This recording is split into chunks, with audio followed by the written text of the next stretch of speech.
Welcome to Breakup Cheater, where hearts shatter, secrets surface, and every story cuts deeper than words. Hey, we share raw tales of betrayal, lost love, and the courage it takes to rise again. If you've ever trusted, loved, and been blindsided, you're in the right place. The first time I sensed something was wrong, it wasn't when she ignored me. It was in her laugh. That perfect, practice laugh I hadn't heard directed at me in months. We were at her boss's party, a dazzling night full of people wearing suits far too expensive for my taste and smiles that didn't reach their eyes. I had dressed for her. Black blazer, tie she picked, polished shoes, things I normally never cared about.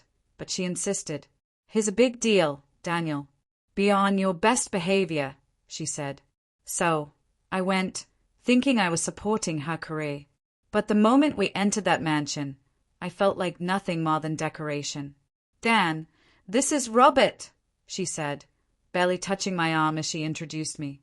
A tall man with slicked back hair, amber drink in hand, glanced over me like I was invisible. 10 minutes later, he called me David. She didn't correct him. The party swelled with expensive cologne and shallow chatter. She drifted among groups like smoke, always ahead, always laughing at someone else's joke, her hand lightly touching another's arm. When I tried to join, she stopped me with a polite smile. "Daniel, can you get me another glass of wine?" I did, thinking maybe I was overthinking. But the realization hit hard. I didn't exist there. Not for her, not for them. With me, she was neutral. Without me, radiant. I stood by the glass wall overlooking the city, watching her tilt her head, fingers lingering on Robert's arm just a fraction too long. That laugh again, the one I used to own. My chest tightened.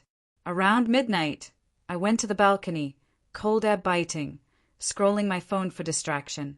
That's when I saw it, a message preview. "Can't wait for them to leave," sent to Robert. Personal, not work. I didn't react immediately. I wasn't going to be the husband making a scene at a party full of powerful people. I observed.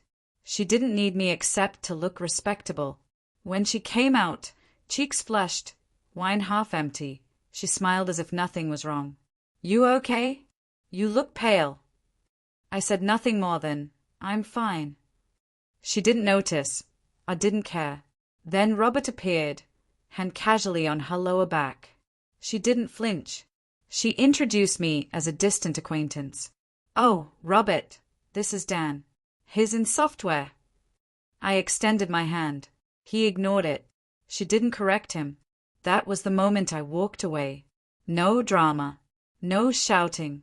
Just my jacket, a glass of untouched whiskey left behind, and I left. She didn't follow. The drive home was silent.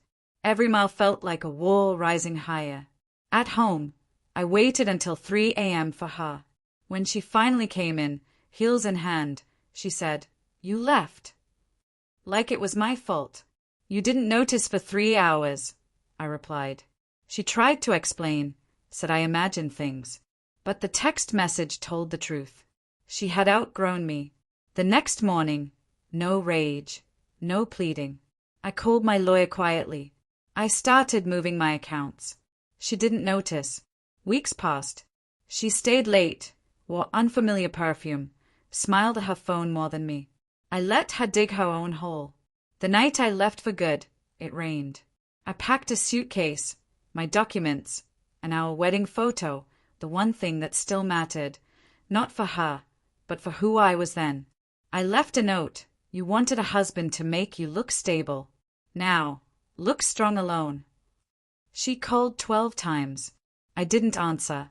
Morning came. "You overreacting. Come home." Funny how a place can feel alien overnight. Weeks turned to months. Rumors spread. Robert got transferred. Her empire faltered. By then, I was gone. New city, new life, free from being invisible. Do I miss her? Only who I thought she was. Do I hate her? I just don't care. And that's worse than hate. Betrayal isn't always loud. Sometimes it whispers in the room where you stand unseen. Have you ever stayed invisible just to avoid leaving? Share below. If this story hit you, subscribe for more raw tales of heartbreak, resilience, and new beginnings.